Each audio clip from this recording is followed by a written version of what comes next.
Bonjour à tous, donc ceci est une vidéo explicative pour voir le fonctionnement donc d'une découpeuse laser. Donc la découpeuse laser, elle permet de découper et de graver donc sur différents matériaux comme le bois, le plexiglas, éventuellement le carton, mais ça marche pas forcément super. Mais sur le bois ça marche très très bien, par exemple. Et le cuir aussi, par exemple. Et donc, on va essayer donc pour vous expliquer le fonctionnement donc de cette découpeuse laser, donc de faire un petit projet qui est par exemple la réalisation d'une médaille ou d'une boule aux couleurs du lycée. Donc c'est un matériau en bois. Donc ici on a un logo et donc on a un cercle à découper et un mini cercle aussi également découpé. Donc on a une partie gravure, donc qui est le logo, et une partie découpage qui est le tour. Donc pour ce faire, donc on a besoin de la découpeuse, mais on a aussi besoin de deux logiciels. Donc le logiciel de la découpeuse laser, qui est le logiciel donc LaserCut, donc LaserCut qui est installé donc ici sur le PC, et donc d'un deuxième logiciel, donc Inkscape, d'accord, qui est un logiciel de dessin. Et donc on a besoin d'un logiciel de dessin parce que on a besoin de travailler avec des images vectorielles. Et la plupart des images que nous on peut avoir sur internet ou ailleurs sont des images matricielles. Et donc Inkscape nous permettra donc de transformer donc des images matricielles en images vectorielles. Donc là je vais travailler donc pour plus de simplicité donc pour la vidéo donc sur un seul PC, mais on peut travailler donc sur plusieurs PC, c'est-à-dire faire la conception du logo ou d'une image sur un PC et travailler sur un autre PC donc pour se mettre en relation avec la découpeuse laser et réaliser le projet. Donc la première chose à faire, c'est qu'on va essayer d'aller récupérer donc le logo du lycée Mangin. Donc je vais aller chercher donc voilà. Donc là j'ai par exemple deux types de logos. Je vais en prendre un au hasard. Donc je vais ouvrir l'image dans un nouvel onglet puis l'enregistrer pour éviter donc de perte en qualité. D'accord. Et donc je vais l'enregistrer sur le bureau.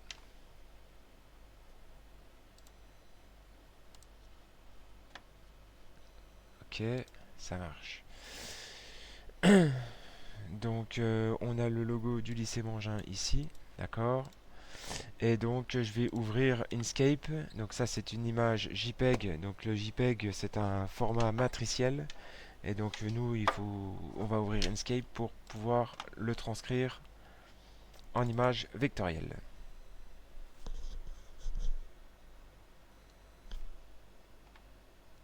Voilà. Donc je fais et c'est ouvert plusieurs fois. Non, ouais, ok. Donc on a fait nouveau document. Et donc je vais venir donc pour plus de simplicité. Après il y a différentes façons de faire. D'accord. Pour plus de simplicité, je peux glisser, déposer donc l'image que je souhaite donc dans Inkscape. Donc j'ai l'image de mon logo qui est apparue. Et donc la première chose que je vais faire donc c'est je vais vectoriser donc cette image. Donc je vais aller dans chemin et je vais faire vectoriser un objet matriciel.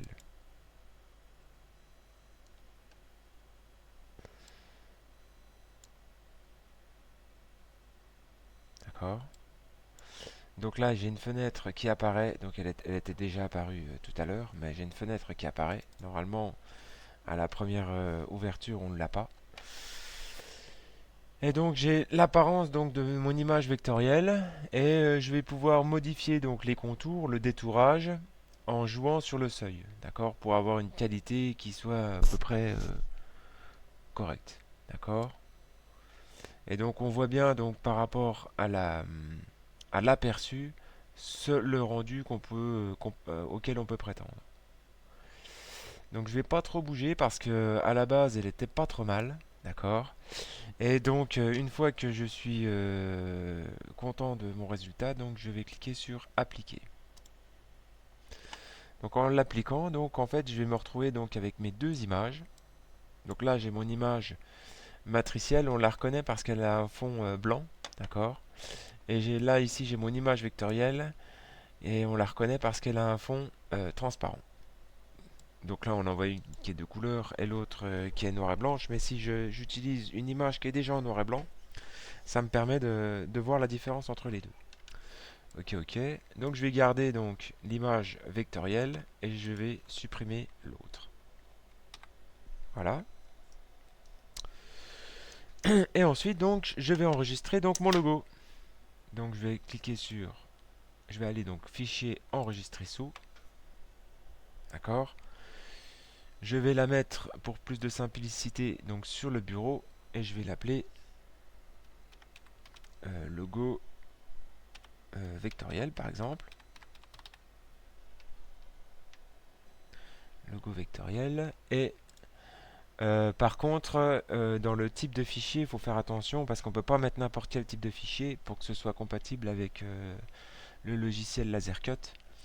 Il faut l'enregistrer en DXF mais en version R14. Donc le R12 ne fonctionnera pas.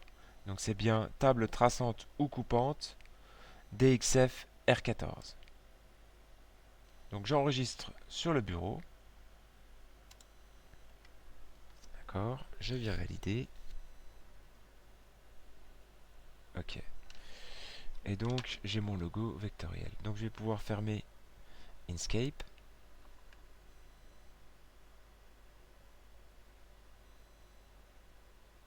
Voilà. Donc mon logo DXF, il est ici, d'accord. Et maintenant donc je vais lancer donc le logiciel LaserCut pour pouvoir graver mon, mon logo. Alors il faut l'exécuter en tant qu'administrateur, donc sur mon PC, sur le PC où que je travaille, donc il faut faire clic droit et exécuter en tant qu'administrateur. Donc si vous utilisez le même PC, donc veillez bien à faire un clic droit exécuter en tant qu'administrateur, sinon vous n'y arriverez pas. Et donc je vais importer donc mon logo en faisant donc en allant dans l'onglet fichier importer. D'accord. Et je vais chercher mon logo donc sur le bureau.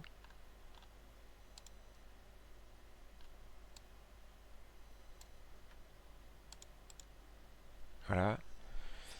Alors là je vais utiliser la touche contrôle et la roulette de ma souris pour dézoomer. D'accord. Et je m'aperçois que mon logo est ici. Donc il est d'une certaine couleur. Alors la couleur, elle a son importance. Donc là, elle est rouge parce que en fait, le logo est sélectionné, d'accord. Mais si je désélectionne, donc on voit que mon objet donc est noir. Et donc il est noir. Et là, on voit à droite, sur la fenêtre de droite, que là, il est prêt à faire une découpe avec tout ce qui est noir. D'accord. Donc ça, c'est important parce que nous, ce qu'on veut pas, c'est on veut pas couper, on veut graver. Donc pour graver en fait, donc je vais aller donc à côté de la couleur noire qui est marquée couper et je vais en changer, je vais marquer, je vais sélectionner graver. D'accord. Alors les paramètres de gravure, donc ils sont à disposition. Donc dans la salle à côté de la découpeuse laser. Et en fait ça ressemble à ce petit tableau. Donc il faut chercher donc une feuille qui ressemble à ce petit tableau. Voilà. Et on a tous les paramètres donc de découpe et de gravure. Donc là par exemple là on va découper sur du bois. Donc là on est bien sur du bois. Là on a pour les paramètres de gravure et juste en dessous donc on a les paramètres de découpe. Donc là on est sur du bois de 5 mm. Et donc nous ce qui nous intéresse c'est les paramètres de gravure. D'accord, donc j'ai une vitesse de 400, une puissance de 20 et un décalage de 0,12. Donc je vais retourner sur mon logiciel LaserCut et donc je vais vérifier donc les paramètres de gravure. Donc au niveau des paramètres de gravure, j'ai bien donc une vitesse de 400, une puissance de 20 et un décalage de 0,12. Donc ça c'est OK. Donc je vais pouvoir valider. OK. Donc ensuite, donc je vais resélectionner mon logo, mon image, et je vais essayer déjà dans un premier temps de la redimensionner. Donc on a un petit menu à gauche qui me permet de faire pas mal de choses. Donc notamment par exemple d'insérer donc des formes, d'insérer donc du texte, d'accord. Je vais pouvoir aussi donc faire des effets de miroir, un miroir de façon horizontale ou de façon verticale, d'accord. Je vais pouvoir redimensionner, donc ça c'est ce qui va m'intéresser tout de suite, d'accord, pour que je puisse gérer donc la taille de mon logo. Et j'ai aussi donc toute une partie donc qui concerne donc les alignements, d'accord. Donc voilà. Donc au niveau de la taille de mon logo, alors il faut essayer de respecter à peu près les proportions, sinon ça va poser des problèmes. Donc je vais essayer de le diminuer. Je peux essayer de le diminuer un petit peu. Donc je vais essayer de le diminuer de moitié. Donc 76 divisé par 2, donc ça fait quelque chose comme 38. Voilà. Et donc une hauteur donc de 32, donc ça doit faire quelque chose comme 16. Voilà. Et donc j'ai un logo qui est un peu plus petit. Donc ça c'est une première chose. Ensuite donc je vais essayer donc d'insérer une forme, donc le rond, le gros rond. D'accord. Donc c'est l'ellipse. Alors pour que ça fasse un rond et non pas un ovale, d'accord, il faut appuyer sur la touche CTRL. Et donc là vous serez sûr que vous aurez un vrai rond. Voilà.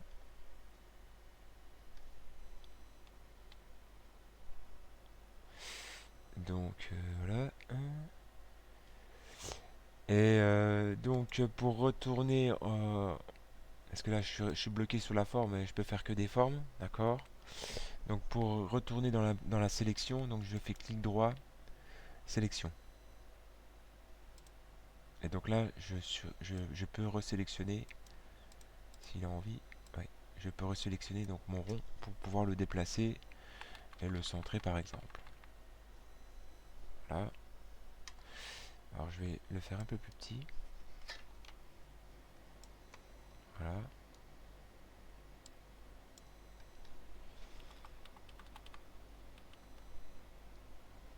Donc c'est pour l'exemple.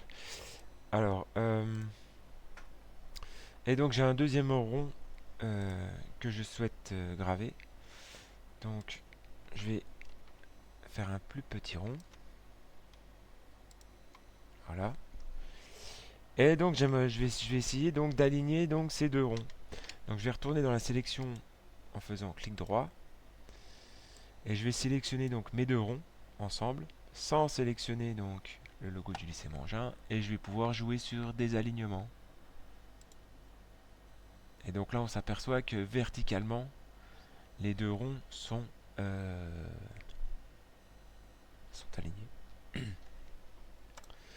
Alors, donc par contre, les deux ronds, en fait, je veux pas qu'ils soient gravés. Et je veux qu'ils soient découpés. Donc je vais les sélectionner. Je vais choisir donc une couleur pour la découpe. Pour le logiciel en lui-même, on s'en fiche un peu de la couleur, mais il faut qu'elle soit différente du noir. Parce que le noir, il est réservé pour la gravure. On pourrait le changer, mais il n'y a pas trop d'intérêt. Donc par exemple,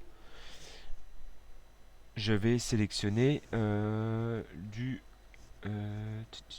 du rouge. Et donc là, j'ai le rouge qui est apparu. Et donc le rouge, ce n'est pas de la gravure, donc c'est de la découpe. Donc je vais sélectionner couper. Donc les paramètres de coupe, en fait, ils sont différents de la gravure. Donc on va retourner voir notre tableau de tout à l'heure.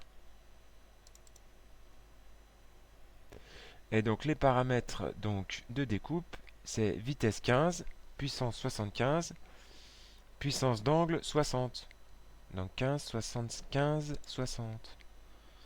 Donc je retourne sur le logiciel LaserCut et en double-cliquant, donc je vais vérifier que j'ai bien donc une vitesse de 15, une puissance de 75 et une puissance d'angle de 60. Et donc là, c'est OK. Donc je valide. Alors pour que ce soit un peu plus beau, un peu plus joli, je vais essayer donc de ragrandir quand même mon logo. Toujours en gardant donc les proportions. Voilà. Alors pour que ça puisse fonctionner correctement, pour que ça puisse fonctionner tout court, sinon ça ne fonctionnera pas, il faut qu'il y ait toujours des formes qui soient fermées. Donc là mon cercle, il n'y a pas de problème. Mes deux cercles, il n'y a pas de problème, ils sont fermés. Mais là mon logo, c'est une image à la base, elle n'est pas forcément fermée. Donc pour la fermer, donc là j'ai sélectionné donc mon logo et je vais aller dans l'onglet euh, outils. Je vais aller dans l'onglet outils et je vais souder mon logo. D'accord. Et il faudrait mettre le paramètre 0,100 pour que ça fonctionne bien correctement. Donc paramètre 0,100. Donc je viens valider.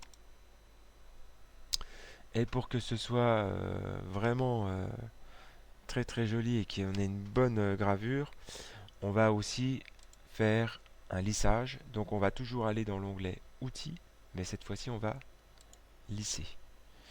Le degré de lissage, donc degré 2, c'est un paramètre qui est valide, donc je vais cliquer sur OK. Ça marche. Alors, là ici, on a dans un premier temps donc dans un premier temps il va couper, puis ensuite il va graver.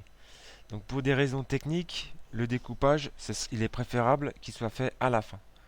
Donc on va plutôt graver en tout premier. Donc là, par le petit menu du dessous, on va pouvoir changer l'ordre de coupe et de gravure. Voilà. Donc là, il va commencer par graver et ensuite il va couper. Donc là, le rectangle qu'on voit tout autour, là, en fait, ça représente la plaque de la découpeuse laser. Donc là, je vais pouvoir positionner également donc là où je veux travailler réellement donc sur ma plaque de la découpeuse. Mais l'essentiel c'est que je reste quand même sur la plaque, sinon ça ne marchera pas. Autre paramètre auquel il faudra faire attention, c'est qu'il faudra bien vérifier ici que le repère local ici ne soit pas coché. Sinon ça ne fonctionnera pas. Donc là j'ai mon projet, il est finalisé numériquement. Donc je vais pouvoir l'enregistrer. Donc je vais faire fichier enregistrer sous. Et je vais l'appeler par exemple médaillon Mangin. D'accord. Je vais l'enregistrer sur le bureau pour plus de simplicité. Et je vais cliquer sur enregistrer. Donc à cette étape-là, on va essayer de charger donc le fichier sur la découpeuse laser. Mais pour que ça fonctionne, il faut que la découpeuse laser soit en fonctionnement. Donc il y a une clé et un arrêt d'urgence à mettre en route sur la découpeuse laser. Donc là, la découpeuse laser est déjà en route. Donc je vais pouvoir charger mon fichier. Donc là, vous avez un bouton charger. D'accord? Et je vais charger le fichier actif.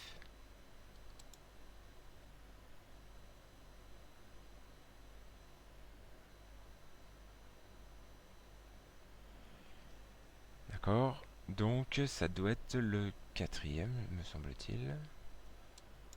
D'accord? Donc je crois que par défaut, il s'appelle LaserMall. Donc il y en avait déjà un qui était déjà présent. Alors, par exemple, je vais essayer de l'effacer, on verra si c'est bien ça. Donc je vais effacer le quatrième fichier. D'accord? Et je vais charger le fichier actif. Ouais, donc il s'appelle bien LaserMall. Alors je sais pas si je peux le modifier son nom. Enfin bref, c'est un détail pour cet exercice. D'accord? Et donc je vais pouvoir fermer la fenêtre. D'accord? Et je vais passer à une autre vidéo pour vous expliquer la découpeuse laser, pour lancer la découpeuse laser.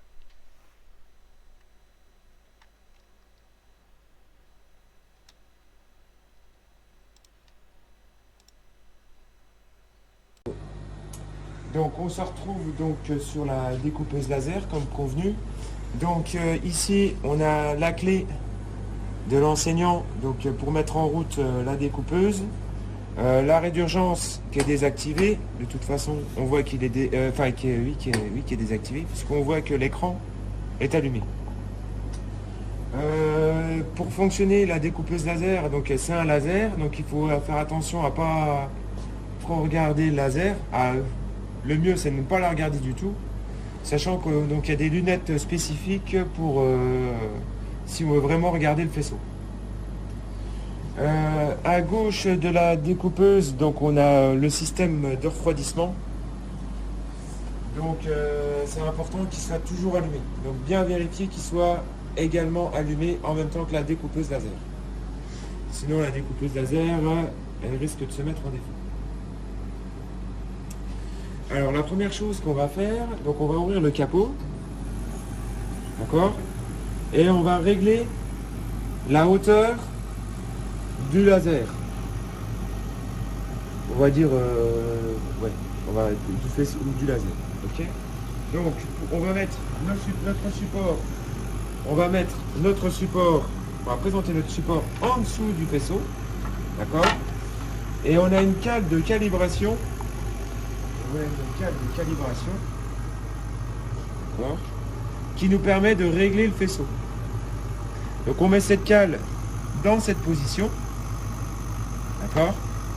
Et il faut faire en sorte que la cale vienne juste se poser, ni plus ni moins, sur notre support.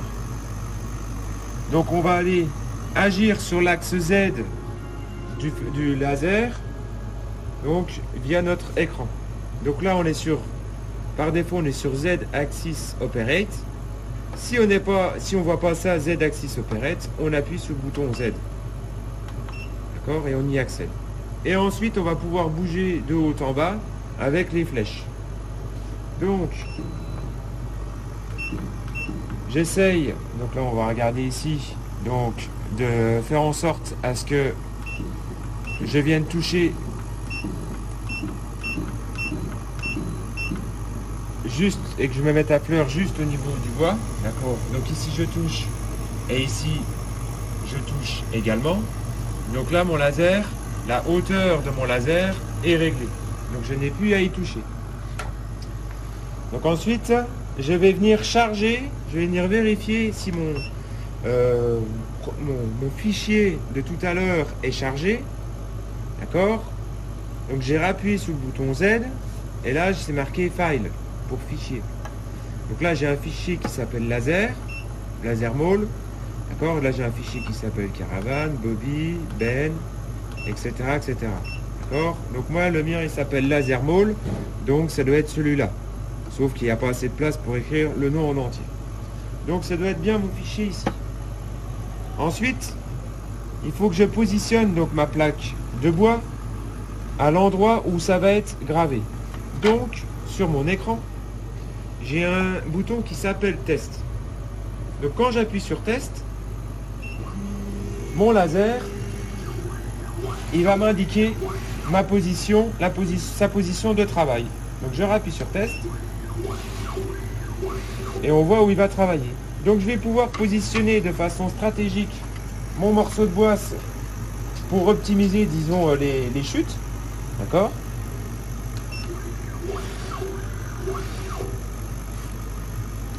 Ou alors si j'ai une partie du morceau de bois que je veux utiliser de façon spécifique parce que l'autre est un peu détruit. Donc je sais que mon laser va travailler donc sur cette partie. Donc il faut toujours que le capot soit fermé pour que le laser puisse travailler.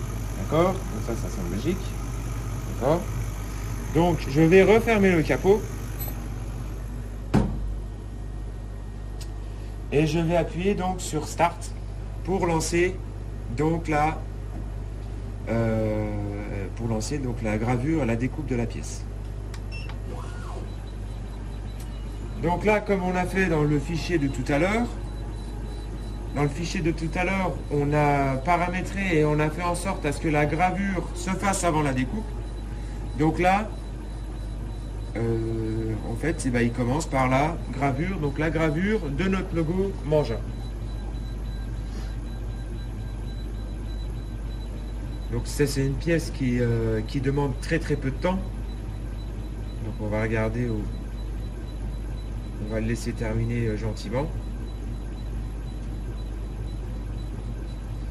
Donc on évite de regarder visuellement le faisceau laser, de regarder en direct le faisceau laser, et auquel cas on a des lunettes spécifiques à ce sujet.